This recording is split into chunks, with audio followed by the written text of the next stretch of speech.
दोस्तों, करोड़ों वर्ष पहले पृथ्वी वैसी नहीं थी जैसी आज दिखती है। उस समय धरती का मालिक कोई इंसान नहीं बल्कि प्रकृति खुद थी। हवा इतनी शुद्ध कि हर सांस दवा की तरह लगती। आसमान इतना साफ कि हर रात आकाशगंगा मानो धरती को अपने आगोश में ले लेती थी। जंगलों में ऊंचे ऊंचे थेलोनाइट पेड़ लहरा रहे थे, ऐसे पेड़ जिनकी शाखाएं बादलों को छू लेती थी। उसी हरियाली के बीच घूमते थे ब्रोंटेरॉन, विशाल शाकाहारी जीव जिनकी गर्दनें इमारतों जैसी ऊंची थी। इनके बच्चे तक किसी घर जितने बड़े ही थे। धरती पर राज होता था रैप्टोसारस का, एक चालाक, बेहद तेज और खतरनाक मांसभक्षी। उसकी दहाड़ सुनकर जंगलों की नींव तक कांप जाती थी। पानी में हाइड्रोनिक्स, एक डरावना समुद्री जीव, लहरों के नीचे ही राज करता था। आसमान में स्टाइलथस नामक विशाल पंखों वाले जीव बादलों को अपनी ताकत से चीरते हुए उड़ान भरते थे। धरती सुंदर थी, पर सुंदरता हमेशा शांत नहीं होती। जीवन चलता था क्योंकि मजबूत कमजोर को खाता था।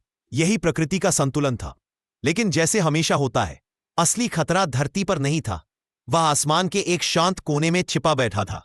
मंगल और बृहस्पति के बीच फैले विशाल पत्थरों के इलाके यानी एस्ट्रॉइड बेल्ट में दो विशाल चट्टानें आपस में टकराईं और उसी टक्कर से एक विशाल क्रेटोन नाम का उल्कापिंड अपनी कक्षा से भटक गया। धीरे धीरे सालों के सफर के बाद यह पत्थर पृथ्वी की ओर बढ़ने लगा। धरती को इसका अंदाजा भी नहीं था। धरती अपने दिन गुजारती रही, बारिशें होती रही, समुद्री लहरें उठती रही, पेड़ बढ़ते रहे, पर क्रेटोन खामोशी से नजदीक आता रहा। एक दिन वह पृथ्वी की कक्षा में पहुंच गया। कुछ उम्मीद थी कि शायद वह पृथ्वी की परिक्रम करने लगे, पर उसकी गति बहुत तेज थी, लगभग 22 किलोमीटर प्रति सेकंड। धरती का गुरुत्वाकर्षण उसे रोक ही नहीं सका। और फिर आग का एक चमकदार गोला आसमान में उतरता दिखाई दिया। पहले एक रोशनी, फिर दहाड़, फिर आग की लपटें। क्रेटोन ने वायुमंडल में प्रवेश करते ही आग पकड़ ली, पर वह इतना बड़ा था कि पूरा जल ही नहीं सकता था।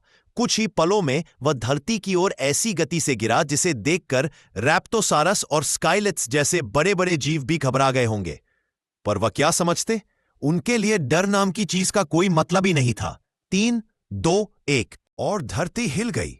टक्कर इतनी भयानक कि सूर्य की रोशनी भी फीकी पड़ गई। समुद्र उबलने लगे, धरती की परत फट गई, जंगल जल उठे, पहाड़ पिघल गए, आसमान से आग बरसने लगी। घंटों नहीं बल्कि दिनों तक एक एक कर विशाल जीव खत्म होते चले गए। जो दूर थे वे भी भूख, ठंड और अंधेरे में खत्म हो गए।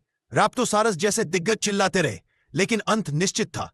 लेकिन सब कुछ खत्म नहीं हुआ था।